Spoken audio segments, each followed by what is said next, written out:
Well, we're here at the Yak Gear Workbench, Dave, and it's certainly time to talk about some rigs and techniques. Yes, sir. So, I mean, it looks like we're talking about bed and bass. That's exactly what we're talking about. You know, we were fishing in the springtime, this time of year, you're probably going to be fishing for bedding bass, even if you really are not the kind of guy who wants to fish for bedding bass. A lot of the bigger fish, if you're fishing in shallow water, they're going to be bedding bass. Even if you can't see them on a bed, they're going to be close to a bed or about to make a bed, or, you know, they're bedding bass. So, correct. But that's what we're going to be talking about. And, you know, if you can see them, then they can probably see you. And, you know, if the water's clear, if you had a lot of rain and the water's dirtier, you can't see them. So, again, you don't even know the thing's on a bed or not.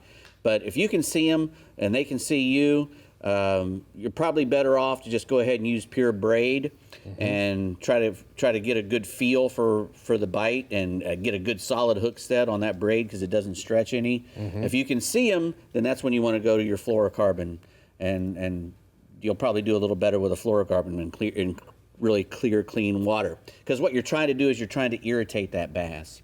She's sitting on that bed, she's laid her eggs, or the little male bass is there guarding the bed from other male bass, and they're wanting to protect those eggs in there. So what we're going to do is try to irritate them with our bait, which is the prey, that's going to come in there and try to eat their stuff. Right. And their first thing that they really hate is a lizard. You know, the salamanders and that sort of thing like to eat bass eggs, and this is the time of year where they're starting to crawl around and get into those beds, and they just seem, bass always hate lizards, but this time of year, they really hate them.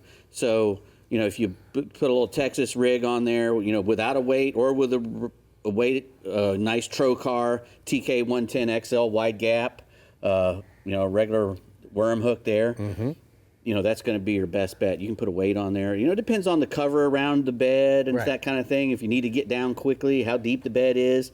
But, you know. If it's windy. Exactly. Yeah. And if you can see a great big fish, you know, you might want to go up to the mag worms. I mean, the mag hooks. You know, the XL types. Right. And you can also rig just a regular worm with a tungsten weight and a bead, because that'll make a clicking noise. Little click. Yeah, it gets that click, click, click, and that'll get their attention, and they really hate that too. You know, a TK125, EWG. You know, any of the mag worms. Again, those are all great hooks for that. Yeah. And when you're fishing those, when you can see that fish on the bed, what you don't want to do is, you know, throw right at his face. You know, it's better if you can come up from behind the fish when it's sitting on the bed, off to the side. You don't want to throw the line over the top of the fish, because sometimes they'll see that and spook off. That's what we're not wanting to happen. We want that little, your predator, your prey, you know, coming up to predator sliding in behind the bass, and he'll spin real quick thinking something's sneaking up on him and trying to eat his stuff, and just eat it immediately. And that's what we're hoping is going to happen. So try to come in from the tail. Don't try to whack them in the face with it, you know. And don't be in a hurry. Put your power poles down and let everything let him settle down first. You know, let him, you know, because if he sees you, he might spook off. And if you sit there for 5 minutes or 3 minutes, sometimes he'll come back in there, or she'll come back in there. One or the two of them will come back in there, and that's when they're really, really getting to get fired up. Now you got a wacky rig that'll really work well on them, and a Ned rig as well will work. You know, if you have a little Ned rig, right, or even, you know, a jig.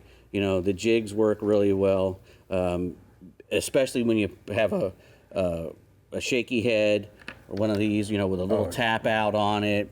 They really hate white as well. A white jig, you know, for some reason, the white jigs do, maybe they think it's a little shad or something coming in there to eat their eggs. I don't know.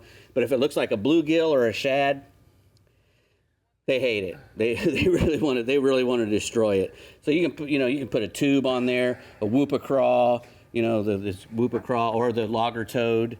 You know, either one of those, any of those. Look how sexy that is. Yeah, that's a tube. You know, so those claws will float up, and he'll like to smash it. Everything about the little skunk ape too. The little dude there. You can put that on a 2-aught and a 3-aught, or put a little weight on his nose, and he's really good to throw in there as well.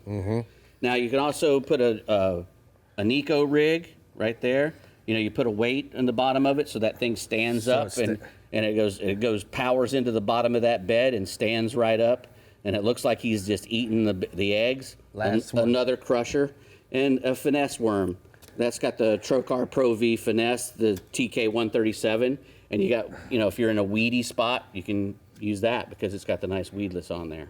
And you just sneak up behind them with that. Again, a white one, really, they really hate that. And it looks like, because I guess it looks like a little shad that's in there, or a little fish Something in there trying to eat up their stuff. And they're going to try to chase it away or pick it up and eat it. And that's what we want. We want them to get eaten. I did not know that about the salamanders. Really good job. Yeah, Thank you so much. they don't like lizards. Yeah, Dave, lots of good stuff over there. I just learned something new too.